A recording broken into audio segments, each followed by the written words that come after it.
What if your neighbor asked you to take 20 minutes one night to help him? Would you do it? Most decent people would. But what if he asked you every night following, with no end in sight? Would you be willing to do it? At what point would helping become an irritant? When would serving your neighbor feel more like servitude? This is a story about Kathy, and it takes place over 3,000 nights, 7 days a week, 365 days a year. It has been going on for over 7 years, and it's changed the life of ordinary folk like me.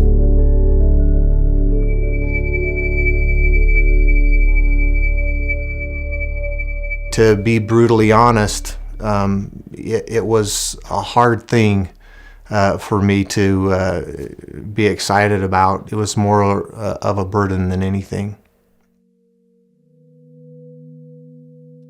I was in Dr. Nord's office, my neurologist, and he proceeded to tell me I had multiple sclerosis. And I looked at my husband and I said, "Did you just hear what the doctor said?"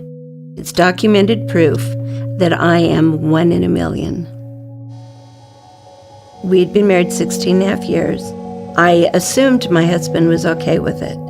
And I think that it may have been too much in his mind, thinking things were going to get worse. It hurt tremendously. Throughout the divorce proceedings, I went from walking with 1 cane to having 2 canes, and then I had to use a wheelchair. Kathy has lived in this home and in this neighborhood for a long time. In order to stay in her home, she had to have help getting in bed at night. She wasn't able to get out of her wheelchair and put herself into bed. Her boys carried the burden prior to us coming in full-time and lifting her into bed, and it just became a lot of work for her boys. They would come in the mornings and help her out of bed. We got together as friends, neighbors, and a church group. We told her that we were here and that we had 40 or 50 men who were willing to come in Every single night, night after night. Helping Kathy into bed itself, it's a little bit weird. It was awkward.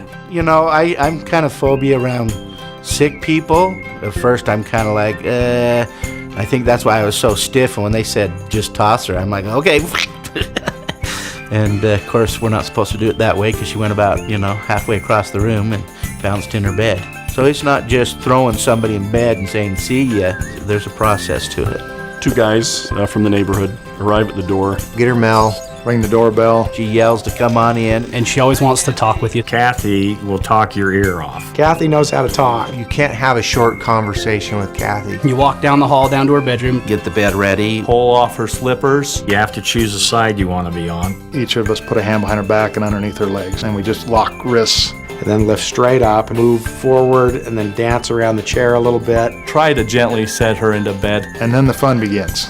She's very particular about how she has got to be set up in that bed. And then you have to sit Kathy up, move the pillows 100 different times, lay her back down. When it looks like she couldn't be more uncomfortable, that's when you got the thumbs up and everything was okay. And then the fun part starts of parking the motorized wheelchair. You make sure that she's got her phone. We position her canes so she can use them to reposition herself at night. She'll have her water, some pills. Make sure that the wheelchair's plugged in. Turn off the lights and lock the door.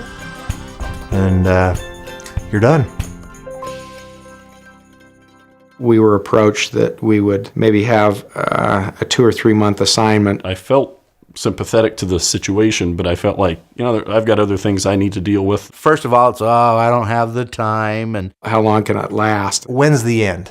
How long are we going to have to be doing this? Can't we get a lift in there? And at church, we would talk about this assignment, and it was the topic all the time. Largely brought up by me, by others in our group that were being asked to do it all the time. We all try to think of different ways that we could help Kathy get into bed without us having to come over every single night. It was a burden, to be honest. In those discussions, one person in particular said, I don't see an end in the foreseeable future. Even if we get her a lift, she can't put herself in the lift.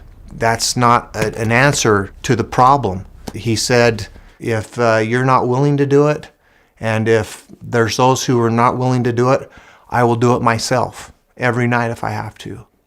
And so really it's at that time when I think I had a change of heart, when I had to take a look at myself, my own spirituality, my own conviction. I was nowhere near where I should have been, and I decided to change. I had a man in that kind of had the same attitude that I had, that this has got to be a quick thing and I've got other things and I'm busy. I remember he got really quiet when we went in and lifted her into bed, and I remember we came out front, big burly guy, just in tears as he left the home. He turned around and he voiced to me, he said, I can't believe that I thought that this was a burden. You got to realize too that I started to get to know Kathy. She's taken such a interest in my family. He can come and he lifts me into the bed by himself. It's kind of driven me to be able to stay fit and stay strong for Kathy. When I go to the gym, I do deadlifts, but I call them Kathy lifts. At first, I felt I was taking them away from their families. I didn't want to be a burden. And I honestly didn't think it would last for very long, and I thought it would just be maybe 10 times and then we were done. It's been going on for over 7 years. When I come over now, it's just like tucking one of my own kids into bed. I feel like she's part of my family now, and I asked her if we could just say a family prayer as we put her into bed before we left. It's interesting, the dichotomy between healing the body and healing the soul. When we heal the body, it's always an inward effort. We're always paying attention to ourself. When we heal the soul, turning inward doesn't work. And the triage of the soul is found in turning outward to other people. Every time I've gone to Kathy's home and dealt with her, it feels like it heals a part of my soul. Really, it's genius how Christ has laid this out for us. As one helps the other helps the other back. I have seen an even greater compassion. It's let me know that I'm not forgotten, that I'm still valued, not only to God, but I have worth to give other people in different ways. You know, I was in a point where I was at my lowest and just not feeling like I was maybe worth anything, or I was falling short. I needed healing, and that's what service does. It heals us. She's lifted me in so many ways. This was that opportunity to serve one of his children. I never realized what that meant until I had this experience of lifting Kathy.